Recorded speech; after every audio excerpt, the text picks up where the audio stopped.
নমস্কার বন্ধুরা, শ্রাবণী রান্নাঘরে আপনাদের সবাইকে স্বাগত জানিয়ে আমি প্রতিদিনের মতো আবারও আজকের একটা রান্নার ভিডিও নিয়ে আপনাদের সামনে চলে এসেছি। আজকের আমি আপনাদের কাতলা মাছ দিয়ে একটা অসাধারণ রেসিপি বানিয়ে দেখাবো। আশা করি আপনাদের ভালো লাগবে।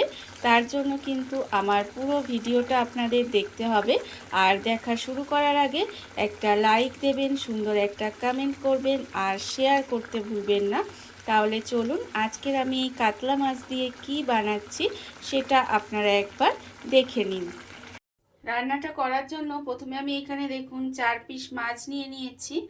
আর এটা কিন্তু আমি কাতলা মাছ নিয়ে নিয়েছি। আপনারা চাইলে রুই মাছ দিয়েও রান্নাটা করতে পারেন। এবার আমি এর মধ্যে দিয়ে দেব প্রথমে নুন। এখানে কিন্তু আমি মাছের মধ্যে নুন দিয়ে দিলাম। আর দেব আমি এখানে গোলমরিচ গুঁড়ো।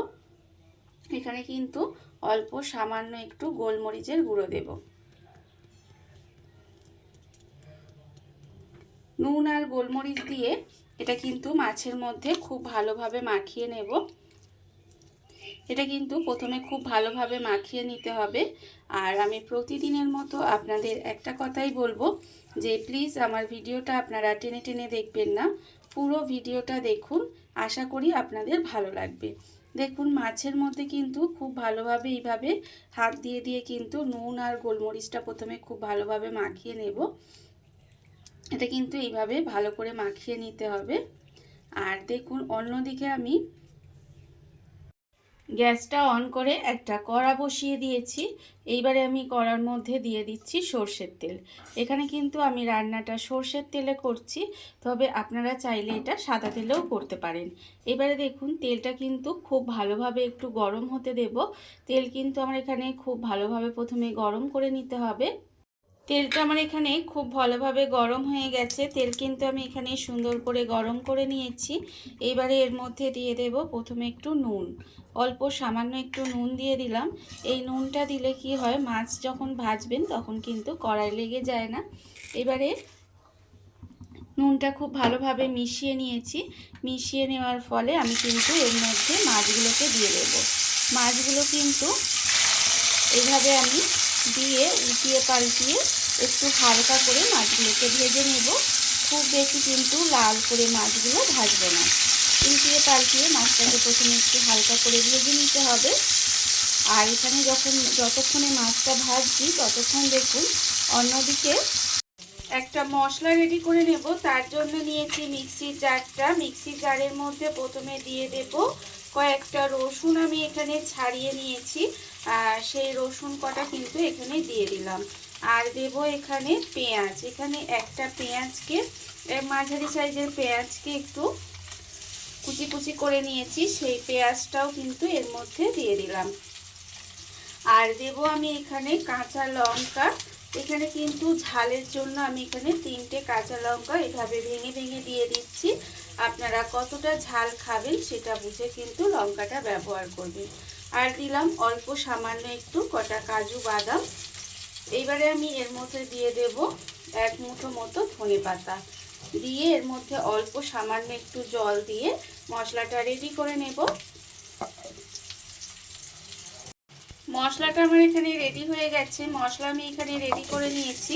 আর অন্যদিকে দেখুন যে মাছটা আমি ভাজতে দিয়েছিলাম সেই মাছটাও কিন্তু এখানে হালকা করে আমার ভাজা হয়ে গেছে।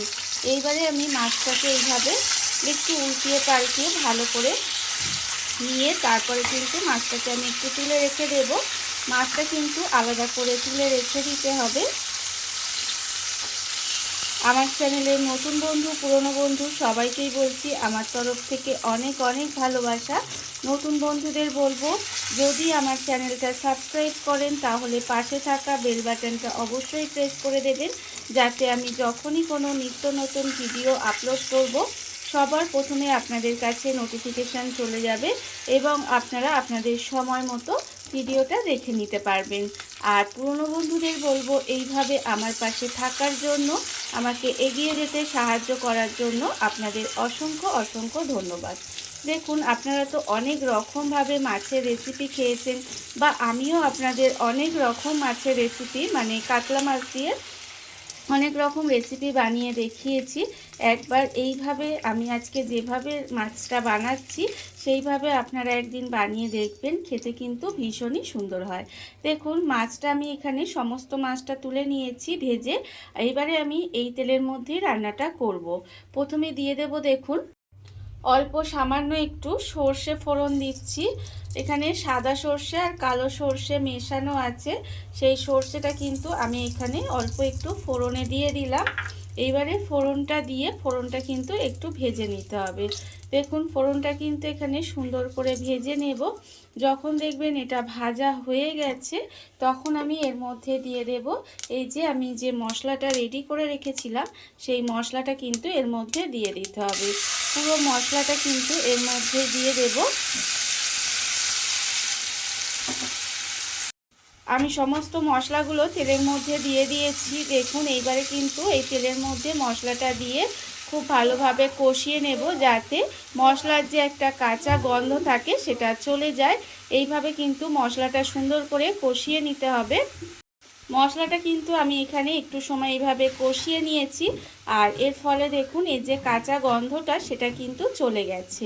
এইবারে আমি এর মধ্যে দিয়ে দেব দেখুন ভীষণই সহজ একটা রান্না, অথচ খেতে কিন্তু ভীষণই সুন্দর হয়। একঘেয়ে মাছের ঝোল মাছের ঝাল না করে আপনারা কিন্তু এইভাবে মাছটা রান্না করে দেখতে পারেন, খেতে কিন্তু ভীষণই ভালো লাগে। দেখুন আমি কিন্তু এটাকে খুব ভালোভাবে কষিয়ে নিয়েছি। এইবারে আমি এর মধ্যে দিয়ে দেব আন্দাজ মতো নুন। এখানে কিন্তু আন্দাজ মতো নুন দিয়ে দিলাম, আর দেব এখানে খুব সামান্য কিন্তু একটু 2-4 দানা চিনি। এতে কিন্তু এটা মিষ্টি হবে না, অথচ নুন চিনির একটা ব্যালেন্স হবে, খেতেও ভালো লাগবে। দেখুন এবারে এই দুটো দিয়ে কিন্তু খুব ভালোভাবে এটা মিশিয়ে দিয়েছি। মিশিয়ে দিয়ে এবারে এর মধ্যে দিয়ে দেব কিন্তু পেঁয়াজ।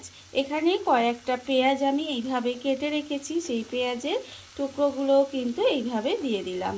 এইভাবে পেঁয়াজটা দিয়ে আবারও কিন্তু এটাকে মিশিয়ে দেব। খুব ভালোভাবে কিন্তু এর সঙ্গে এইভাবে মিশিয়ে একটু সময় রান্না করে নিতে হবে।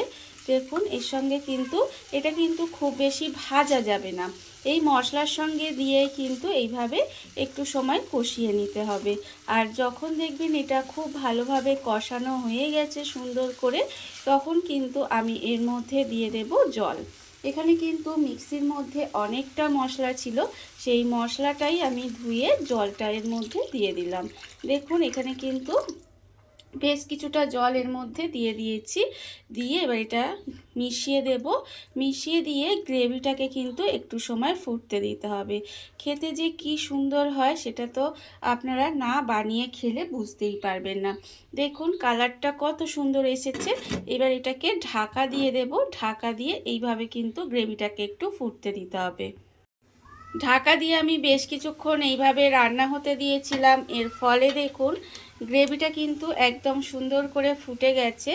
আর যখন দেখবেন এইভাবে গ্রেভিটা একদম ফুটে গেছে, তখন কিন্তু আমি এর মধ্যে দিয়ে দেব এই যে মাছগুলো ভেজে রেখেছিলাম, যে সেই মাছগুলো কিন্তু একটা একটা করে এর মধ্যে দিয়ে দেব। মাছগুলো কিন্তু এর মধ্যে একটা একটা করে দিয়ে দিতে হবে। এইভাবে মাছগুলো দিয়ে এইবারে এটাকে কিন্তু একটু আর ঢাকা দেওয়ার দরকার নেই, এইভাবে একটু কিন্তু উল্টিয়ে পাল্টিয়ে রান্না করে নেব। এটাকে কিন্তু উল্টিয়ে পাল্টিয়ে একটু সময় রান্না করে নিতে হবে। রান্না করে নিয়ে এই গ্রেভিটাকে একটু ঘন করে নেব। এতটা পাতলা কিন্তু ভালো লাগবে না, তাই একটু এটাকে ঘন করে নিতে হবে। তাই মাছটা দিয়ে এইভাবে একটু সময় রান্নাটা হতে দেব। মাছটা দিয়ে আমি কিন্তু বেশ কিছুক্ষণ এইভাবে একটু রান্না হতে দিয়েছিলাম। আর দেখুন এটা কিন্তু অনেকটাই ফুটে ঘন হয়ে গেছে, রান্নাটা আমার হয়েই এসেছে। এইবারে আমি এর মধ্যে দিয়ে দেব নামানোর আগে দুটো চেরা কাঁচা লঙ্কা দিয়ে দিলাম, আর দেব এখানে ওপর থেকে অল্প সামান্য একটু ফ্রেশ ধনেপাতা। এতে কিন্তু এর ফ্লেভারটা আরও সুন্দর আসে। আর কিন্তু বেশি মশলাও দিতে লাগে না। এই যে ধনেপাতা বাটা দেওয়া হয়েছে আর এই ধনেপাতা কুচিটা যে দেওয়া হলো, এতেই কিন্তু এটা খেতে ভীষণই ভালো লাগে। দেখুন আমি কিন্তু এইভাবেই আরেকটু সময় রান্নাটা করে নেব। আর এটা দেখুন যতটা এখন পাতলা গ্রেভিটা মনে হচ্ছে, ঠান্ডা হওয়ার পরে কিন্তু এটা এতটা আর পাতলা থাকবে না, অনেকটাই ঘন হয়ে যাবে। আপনারা চাইলে কিন্তু এই গ্রেভিটাকে আরও একটু ঘন করে নিতে পারেন। তবে আমি ভাত দিয়ে মাখিয়ে খাওয়ার জন্য এটাকে একটু পাতলা রেখেছি। রান্না আমার একেবারে রেডি হয়ে গেছে। এইবারে দেখুন আমি গ্যাসটা অফ করে দেব আর আপনাদের পরিবেশন করে দেখাবো ঠিক কেমন হলো।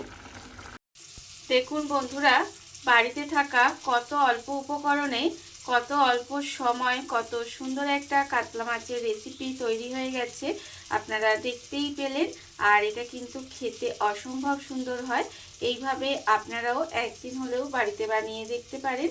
আর এই ভিডিওটা যদি আপনাদের ভালো লেগে থাকে, আপনারা চ্যানেলটা সাবস্ক্রাইব করে আমার পাশে থেকে যেতে পারেন। আজকের ভিডিওটা তাহলে এই পর্যন্তই। নমস্কার।